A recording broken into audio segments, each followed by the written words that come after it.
باپ، بیٹے اور روح القدس کے نام میں آمین۔ مسیح خداوند میں آپ سب کی سلامتی ہو۔ تو اپنے منہ کے پسینے کی روٹی کھائے گا جب تک کہ تو زمین میں پھر نہ لوٹے جہاں سے تو لیا گیا ہے، کیونکہ تو خاک ہے اور خاک میں پھر لوٹے گا۔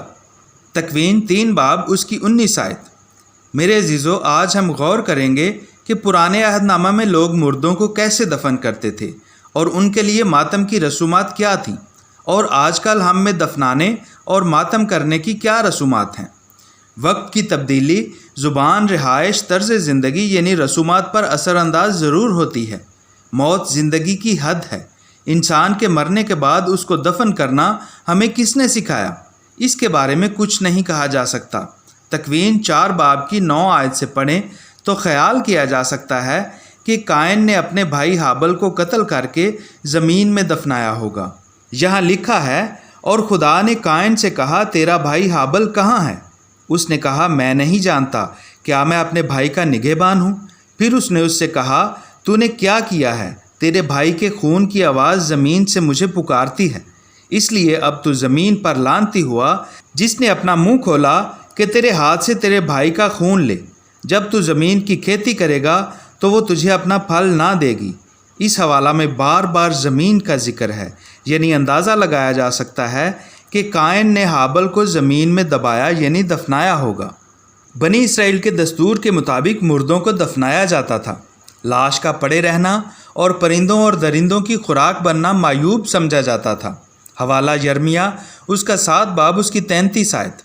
شریعت کے مطابق پھانسی دیے ہوئے مجرم کی لاش کو شام سے پہلے دفنا دینے کا حکم تھا۔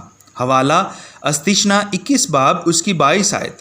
بنی اسرائیل بعض اور قوموں کی طرح مردوں کو جلاتے نہیں بلکہ دفناتے تھے، سوائے ان مجرموں کے جو بعض جنسی جرائم کے مرتکب تھے۔ حوالہ احبار 20 باب اس کی 14ویں آیت۔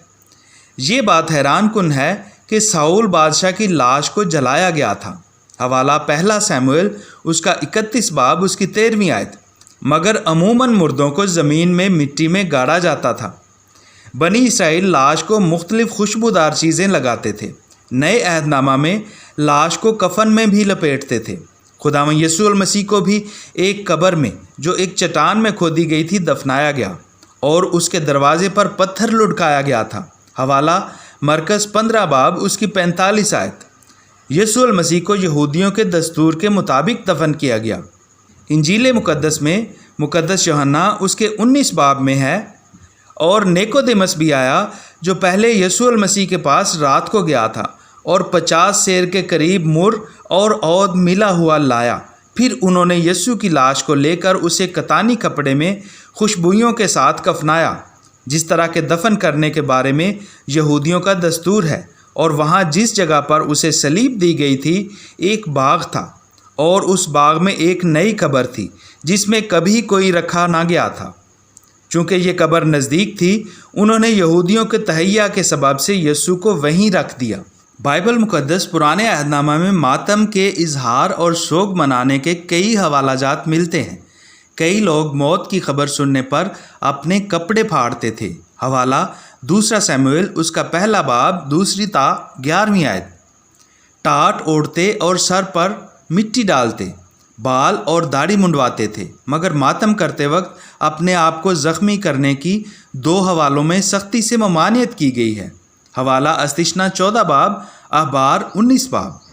بائبل مقدس میں مردے کے لیے سوگ منانے کا عرصہ مختلف نظر آیا ہے۔ ساؤل بادشاہ کے لیے 7 دن سوگ منایا گیا۔ حضرت موسیٰ اور حضرت ہارون کے لیے لوگوں نے 30 دن سوگ منایا۔ حوالہ گنتی 20 باب۔ حضرت یعقوب کے لیے 70 دن تک نوحہ کیا گیا۔ بائبل مقدس میں یہ بھی ذکر ہے کہ ماتم کرنے کے لیے لوگ کرائے پر بلائے جاتے تھے۔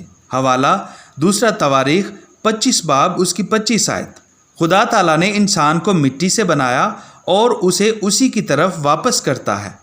اس نے انہیں شمار کیے ہوئے ایام اور وقت عطا فرمایا۔ یشوع بن سراخ اس کا 38 باب اس کی 16ویں آیت سے پڑھیں تو رہنمائی ملتی ہے۔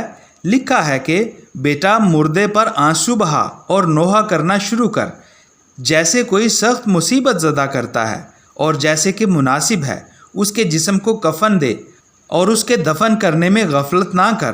تیرا رونا تلخ ہو اور تو نالا کرنے میں برانگیختہ ہو اور بدگوئی کو دفع کرنے کے لیے اس کے درجہ کے مطابق 1 یا 2 دن اس پر ماتم کر، پھر غم سے تسلی پذیر ہو۔ کلام مقدس سے رہنمائی ملتی ہے کہ سوگ منانا چاہیے مگر 2 دن تک، پھر اس کے بعد آہستہ آہستہ اپنے آپ کو سنبھالنے یعنی تسلی پانے کا حکم ہے۔ ہمارے چینل کو سبسکرائب کر لیں، ویڈیو کو لائک کر لیں اور شیئر کرنا نہ بھولیں تاکہ آپ کے وسیلہ سے آپ کے دوست بھی یہ پیغام سن سکیں۔